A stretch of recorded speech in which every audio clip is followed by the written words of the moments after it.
Hello, I am Peter Okwacha. Welcome to Focus on Africa. Our top stories. With Nigeria's population growing faster than its economy, the government looks at ways to tackle the issue. A maiden budget for South Africa's new finance minister, but will the struggling education sector be a priority? They were the heroes of last year's bombing in Mogadishu. Now the city's only free-of-charge ambulance service is struggling to stay afloat. We will continue this work even if we only have one ambulance left. Also on the program, we will rock you. As the Queen premiere lights up London, we go back to frontman Freddie Mercury's African roots. Especially when he was coming from London, he was staying with the parents. Parents were living here, and he was coming always here in holidays. And in sports, Liverpool's Sadio Mane could feature in tonight's Champions League match a week after surgery.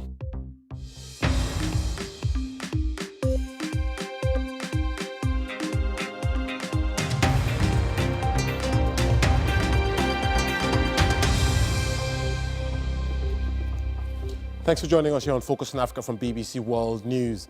We begin in Nigeria, where the country's finance minister says the government is considering options for how to deal with the country's massive population growth. Zainab Ahmed was speaking at an economic summit yesterday when she reportedly said, "We have been engaging traditional rulers and other leaders to address one of the great challenges, growth in population. We hope with their support we can come out with a policy that limits the number of children that a mother can have, because that is important for sustaining our growth." Well, today, the minister has issued a clarification on Twitter saying what she was referring to was child spacing. That's the gap between pregnancies, and there are no plans to place a cap on the number of children. So just how important is the issue of population for Nigeria? Wahiga Mwaura is here to explain. Thanks, Peter. Well, Nigeria has the largest population in Africa, no secret there.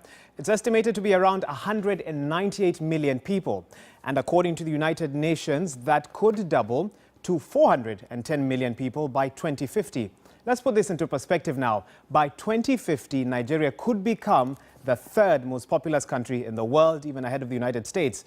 And with the population growing faster than the economy, it's understandable that the government is looking at measures to deal with growth. But what do Nigerians think about the finance minister's comments? We've been finding out. The population is going to reduce. That means we're going to have a higher per capita income per person. So I think it's a important decision that we should look into. I pity Nigeria that our population is growing, but I think it's ridiculous for government to try to regulate the birth rate. I don't know how they intend to achieve it. Maybe they're going to start checking people's houses, because I know people who have like 8 children already and they're already pregnant of another one. For you to give your child a sound education, it involves money. Our money does not come like those days where food, everything is cheap. Now things are very hard, especially for the we poor. So we find it, except there are some people who doesn't even care whether the children are educated or not. But for me, I like children that is very, very educated. This time around, we have to train our children. It's not by plenty. If you have 2 or 3, your hand you can train the 3 of them, give them good education. So no points, because you can't care for them. So no need for you to waste their life. So 2, it's okay for you to be able to care for them, give them good education, make them become something in life. Well, as expected, this discussion has elicited plenty of reactions on the BBC Africa Facebook page, including this one from Solomon Agzobo, who says, "No population control measure ever reduced population explosion. The answer simply lies in wealth creation. In a nation where security in old age is not guaranteed, parents assure their future with children. Planned Parenthood has lied and lied to us." And there's lots of other SMSs and sort of feedback that we're not able to get to at this time. But Peter, back to you. Many thanks, Wahiga. Let's speak now to our Women Affairs reporter in Lagos, Oni Nwaohocha. Oni, what exactly is the cause for this rise in population, rapid rise, if you like, in Nigeria's population? I mean, there are many reasons why you would attribute to a rise in population. I think lack of education. Even now in Nigeria, contraceptive use is extremely low. Many people have misunderstandings, and there's so much taboo associated with contraceptive use. People fear that it may cause them to be barren. So I think lack of education is probably the main reason why we have such a huge boom in population growth. It's not the first time that a Nigerian government has spoken about trying to manage the population, is it? I mean, I remember in the late 80s or early 90s, the government of the then head of state, Ibrahim Babangida, during a structural adjustment program, advised, it wasn't forced on them, but advised Nigerians to limit their children to just 4. Did that work? Clearly, no. I mean, you can say in the modern society, in the middle class, you do notice a trend. You do see families with 2 to 3, 4 children. But the truth is, there's still a cultural expectation. Women and men, they want boys. I mean, there's that pressure to reproduce and keep the legacy going. So I'm going to find it very difficult for this administration to implement such a law as well. And, you know, we've heard from some people there, some saying, well, you should limit them to 2 or to 3. But then isn't it the case that sometimes even these leaders who want to advise Nigerians to have fewer children, you find that they've got 6, 7, 8? Exactly. And also, we have a culture of polygamy as well. So that's also the issue. It's not even how many children does one wife have. If you have 4, 5 wives, you're definitely going to have more than 10 children. Hoping Wahocha, thank you very much for speaking to us there live from Lagos. Let's take a quick look now at other stories making the headlines across Africa.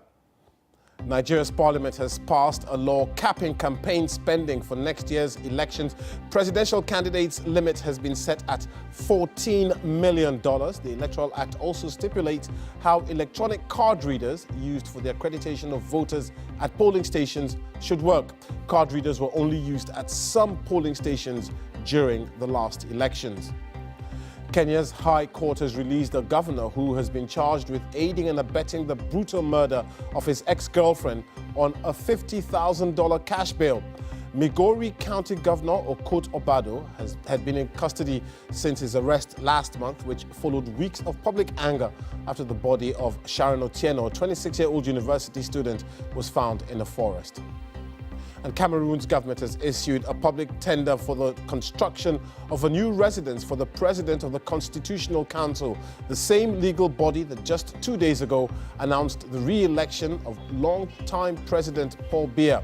The council also dismissed the petitions from the opposition candidates, some of whom alleged fraud. The timing of the tender has raised eyebrows in the country. South Africa's finance minister, Tito Mboweni, has delivered his maiden medium-term budget policy speech, and it shows how tight the country's finances are. He said South Africa cannot afford to continue borrowing at the rate it does and must reduce its national debt. It's expected to reach 60% of the GDP in the next 5 years. But he also offered some concessions. He announced that sanitary pads, bread and cake white flour will be zero-rated items from value-added tax. Well, the government of former President Jacob Zuma had promised to introduce free university education for the poorest students in the hope that this would contribute towards breaking the cycle of poverty and confronting unemployment. But there was no sign of that in the budget today. Well, earlier this week, I sat down with the Vice-Chancellor of South Africa's Witwatersrand University, Adam Habib. I asked him how the country could afford free university education. We still have fees, but anybody with a family income of less than 350,000 Rand, the state would give a grant for both for tuition, accommodation, and subsistence. That covers about 40% of the system. So effectively 60% of the system still are outside the grants, the grant-making facility. So effectively, if you're one of the historically black universities, probably something like 90% of your students are covered by this grant. But if you are one of the the more ranked universities, the urban institutions in the country, then you're probably in the region of about 20% of your students are covered. And what that means is where the areas where the protest emerged in 2015 and 2016, those institutions have not been sufficiently covered, and the problem for those students remains. Are we at risk of going back to that period? We're always at risk unless the challenge is fundamentally resolved. So how do you stop us from going back there? There's multiple options, right? So one is a high tax regime and then a free education. So you'd have to spend far more money than is currently being spent. I love the idea. I don't think it's going to happen. One of the other ways is to do what the UK has done, which is establish an income contingent loan scheme, where you effectively provide a loan, and when students earn a particular income, they start paying back. Now that sounds reasonable, but as you well know from the UK system, that's created its own problems, including huge debt for students that are graduating.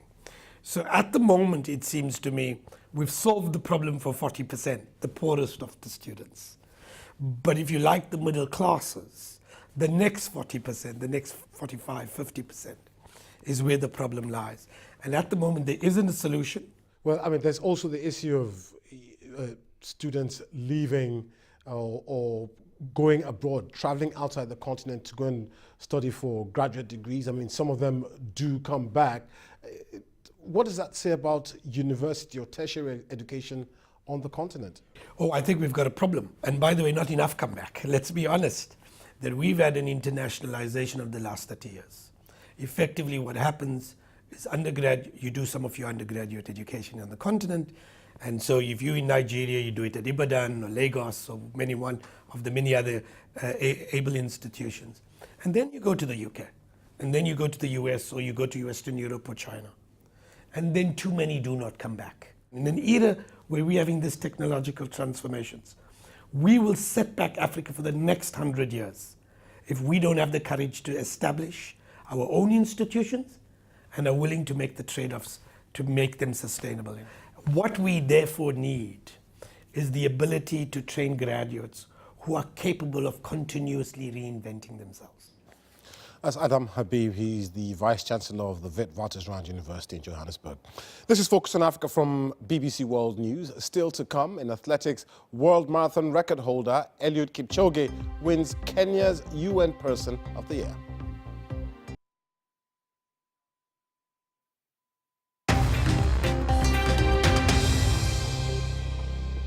I'm Peter Okwoche. The top story this hour. Nigeria's population is growing faster than its economy. The government is looking at ways to tackle the issue. Now, if you ever find yourself facing a medical emergency in Mogadishu, there's only one ambulance service that will rush to your aid free of charge. That's Armin Ambulances. The service was hugely important last year when the city was hit by its deadliest bomb attack, but recently it's been struggling to keep going. Faced with financial difficulties, they've already had to cut the number of ambulances in operation. Our reporter Ahmed Adan has been to meet the team. Waiting for an emergency call, which could come from anywhere in Mogadishu. The Amin Ambulance Service team are ready to help one and all, from women going into labor to those injured in bomb attacks or by stray bullets. These volunteers operate a fleet of 16 ambulances without government support. The vehicles were bought second-hand from Dubai for around $5,000 each.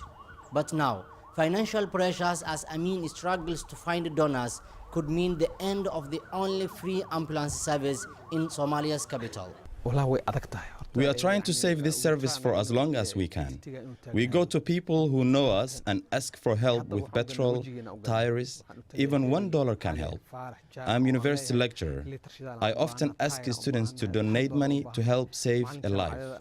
When I get my salary, before I pay my bills, I always think of Amin Ambulance. I even ask my friends for money. We will continue this work even if we only have one ambulance left.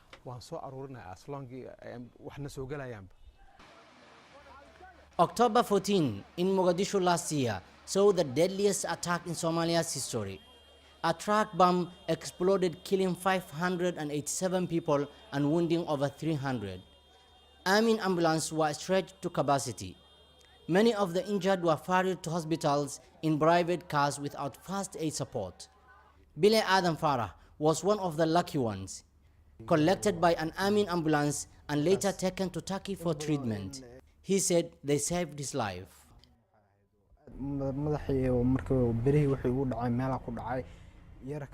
When the metal hit my head, I fell down and fainted. I was bleeding when the ambulance arrived. They performed first aid until we reached the hospital.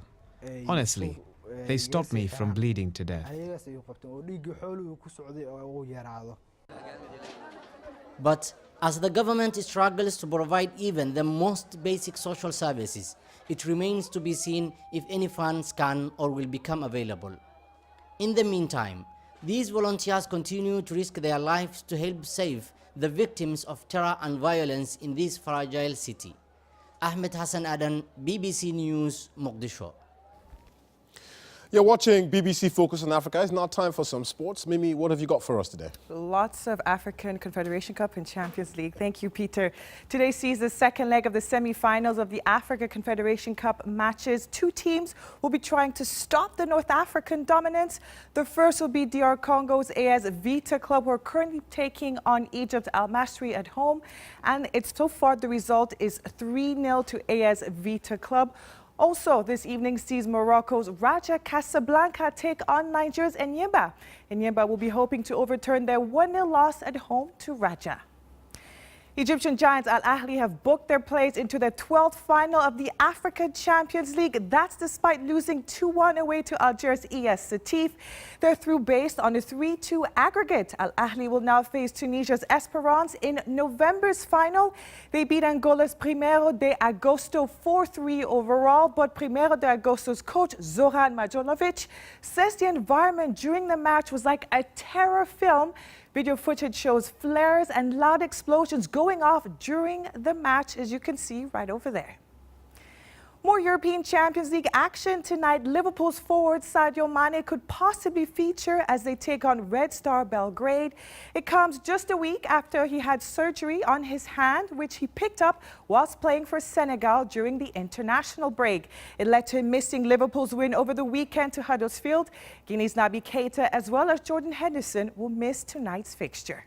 Try to motivate my boys if it's about that. So, and I'm pretty sure they will do it the same way, and that makes it dangerous. But on the other hand side, whoever would come tomorrow night, it's a home game at Anfield, and we want to win it. We are not sure if we can, but we will try everything what we're doing. It's not the nicest thing to do to play against us, to be honest. It's not that it feels like holiday. It's exactly what we have to make sure again and make a proper fight of it, because Belgrade will fight 100%. To athletics, world marathon record holder Eliud Kipchoge has scooped an award. He's been named the UN Kenya Person of the Year.